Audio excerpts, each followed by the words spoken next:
There's a lot of unanswered questions, I guess, that people still have, but I trust that the Holy Spirit continues to guide the church and the truth prevails. And we're living through challenging times in many ways right now, but I trust that the Holy Spirit is working in the church. And I pray for Pope Francis, as the Pope, to be more and more faithful to Christ, more and more deeply committed to Jesus Christ. Hey, I'm Jim Havens. Good to meet you. I host a radio show called The Simple Truth, where we pursue the good, true, and beautiful and proclaim the life-giving reality of Jesus and his Catholic Church. Stick around. If you like it, give it a thumbs up and let us know what you think in the comments below.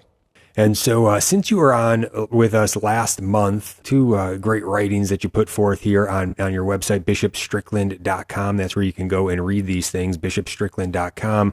But the first, a very short statement, you posted this on May the 9th, and this has to do with sedevacantism. Can you share a little bit about the background and what that message was all about and why the need for it?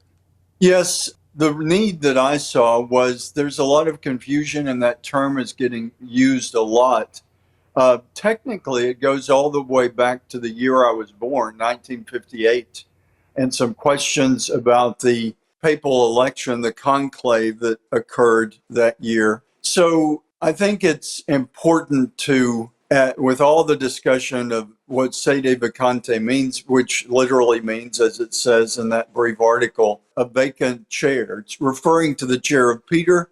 It's also used in a diocesan level when the chair of the bishop, the cathedra, is empty. When a bishop has died or been transferred, or like I was removed, Tyler's bishop's chair is empty. So it's sedevacante. But the term is used a lot with the question of the Pope and whether the Pope is validly in office. And I thought it was important to address because, frankly, people have said, oh, Strickland's a sedevacantist, which simply isn't the truth. I do have concerns about Pope Francis and his actions as Pope, but I'm not saying that he's not Pope, that he's not duly elected. So I think that's the main reason I personally wanted to address it. And hopefully there's still controversy. Some people feed off of controversy, it seems. But I think the best way to deal with controversy is to share the truth. Yes, sedevacantism is a thing, but it goes all the way back, like I said, to 1958 and the conclave then. That I don't have a lot of the details, but were some questions about, was one cardinal elected and then that was not really embraced, and then another was elected, resulting in the election of Pope John the 23rd. So there's a lot of unanswered questions, I guess, that people still have, but I trust that the Holy Spirit continues to guide the church and the truth prevails. And we're living through challenging times in many ways right now, but I trust that the Holy Spirit is working in the church. And I pray for Pope Francis, as the Pope, to be more and more faithful to Christ, more and more deeply committed to Jesus Christ, as both of us are called to be. We're all just human beings, men and women in the world, and we're all called, like the saints, to grow closer and closer to the Lord. And I guess on a final note on that, the saints remind us that it's a journey we're on. It's not a done deal. We don't believe once saved, always saved. We believe it's a deeper conversion that both of us are called to, and every listener is called to.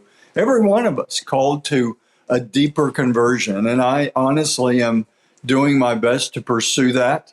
And I think that's a reminder that anytime we're still in this world, the life journey isn't over. We're called to final perseverance. And so we need to pray for each other. And miraculous things can happen. Many of the saints were not always saintly people. Like St. Augustine is one of the classic examples.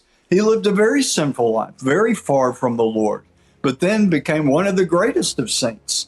So it's a reminder that as long as we're living and breathing in this world, there's hope for deeper conversion for all of us. Was that a helpful video for you? I sure hope so. That's why we do this show, to help real people get real results, advancing in the way, the truth, and the life that we're made for.